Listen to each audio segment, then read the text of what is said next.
नमस्ते दोस्तों, आज बात कर लेते हैं एनएमडीसी के ऊपर। इसका रिजल्ट भी आ चुका है। स्टॉक 1 मंथ में 16 से 17% गिर चुका है।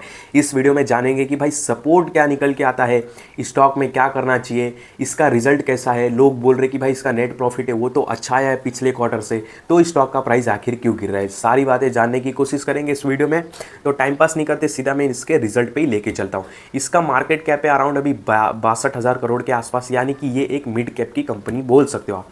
आरओसी आरओई काफ़ी तगड़ा है, 31 और 23 का स्क्रीन पर आप देख सकते हो। मैं जूम भी कर देता हूँ। आरओसी 31, आरओई 23 का।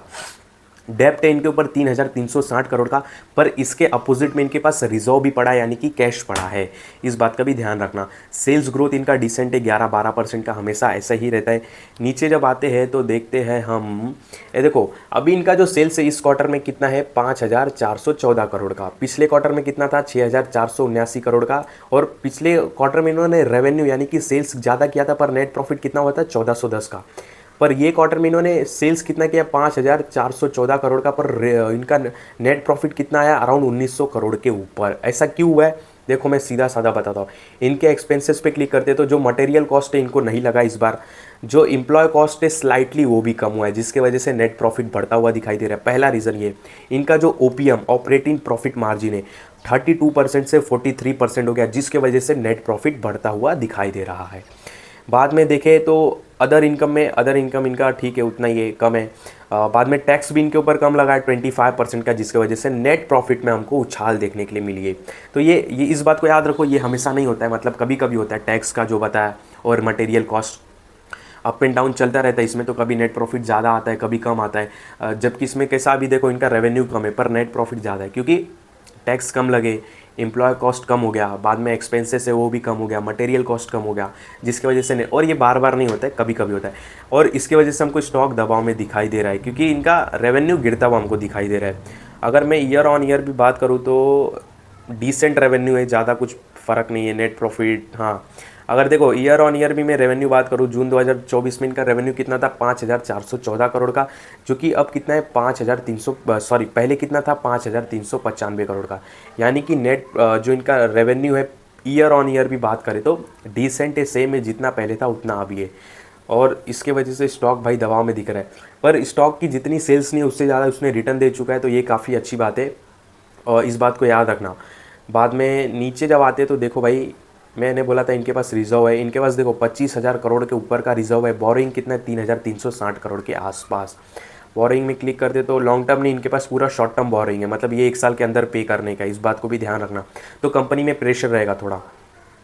बाद में नीचे आते हैं तो प्रमोटर्स, यानी कि इसमें जो प्रेसिडेंट ऑफ इंडिया वही रहेंगे, जी हाँ वही है। 60% की होल्डिंग है। एफआईज ने अच्छी खासी होल्डिंग रखी है, अच्छी बात है, 12-12.5% की। डीआईज की भी होल्डिंग अच्छी खासी है, 14.5% के आसपास है इसमें। और उसमें से भी जब डीआईज में देखते तो जो एलआईसी वाले हैं उसने 6% होल्ड करके रखा है। यानी कि मोटा माटी बोले तो इस स्टॉक में जो प्रमोटर्स की होल्डिंग 60% नहीं है, प्रमोटर्स की होल्डिंग अराउंड 67% की है, यानी कि जो सरकार की होल्डिंग है वो 67% की है। क्योंकि एलआईसी भी सरकार के अंडर ही आता है भाई, और एलआईसी इसको होल्ड कर रहा है, तो घुमा फिरा के वही बात हुआ। अब देखो सीधा मैं चलता हूँ प्राइस पे लेके। अभी इसका प्राइस चल रहा है, फिर बाद में ओवरऑल बताऊंगा अभी इसमें अपने को क्या करना है। एनएमडीसी भाई ये लोडिंग हो रहा है, लोडिंग होने दो।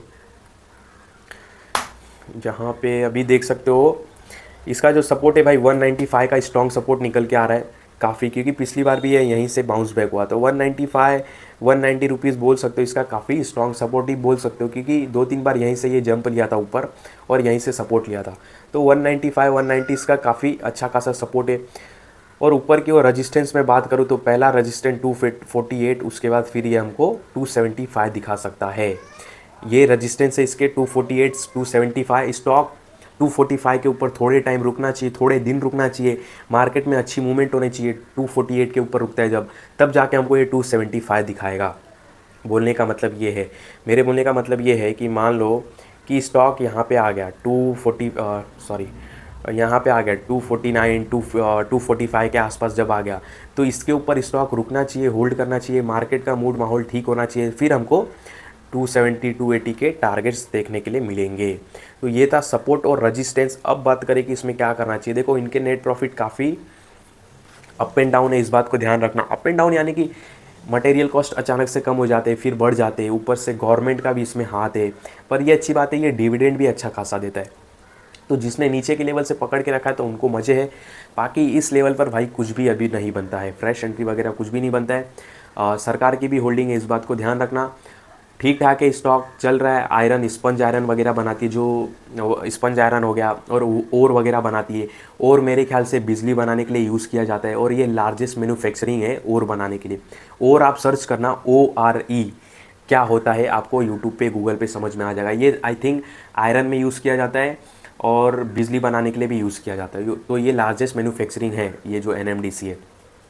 तो काफ़ी तगड़ा कंपनी भी बोल सकते हो, सरकारी कंपनी, ये काफ़ी तगड़ी कंपनी है। पर तगड़ी मतलब ये नहीं कि कोई भी वैल्यूएशन पे हम उठा लें।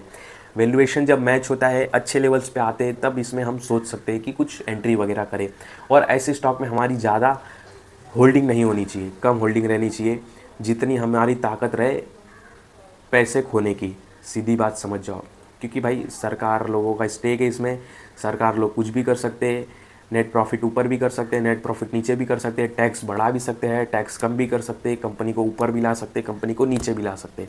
जिसकी वजह से इसमें होल्डिंग उतनी होनी चाहिए जितना हम एक बार पार्क कर दें इसमें पैसा, और 1-1.5-2 साल के लिए लंबे समय तक, जब तक हमारा टारगेट नहीं आ जाता, तब जब तक हमारा रजिस्टेंस नहीं आता, तब तक हम उसको भूल सके।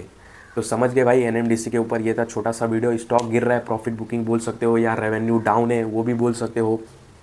और इसमें एक और बात नोटिस करना कि इनका रिजल्ट आता कब है, स्टॉक गिरना पहले से ही चालू होता है। मेरे बोलने का मतलब कि मान लो कल इनका रिजल्ट आया है तो स्टॉक 2 हफ्ता पहले से ही गिरना चालू होता है। इसका रीज़न क्या है, मतलब क्या होता है, ऐसे क्या हो जाता है कि स्टॉक को पहले ही कैसे पता चल जाता है कि मेरा रिजल्ट ख़राब आ रहा है। किन लोगों को पता चल जाता है कि भाई मेरा रिजल्ट ख़राब आने वाला है, पहले ही माल बेचना चालू कर दो। जिसको पता हो भाई कमेंट करके ज़रूर बताना। तो ये था NMDC के ऊपर वीडियो। कोई भी इस वीडियो में भाई बाय सेल का कॉल नहीं है, केवल स्टडी और एजुकेशनल पर्पस के हिसाब से इस वीडियो में मैंने बताया। जो भी मैंने प्राइस, सपोर्ट, रजिस्टेंस बोला, केवल स्टडी पर्पस के हिसाब से बोला। कोई भी इस वीडियो में भाई आपको बाय सेल का कॉल नहीं है मेरी तरफ से।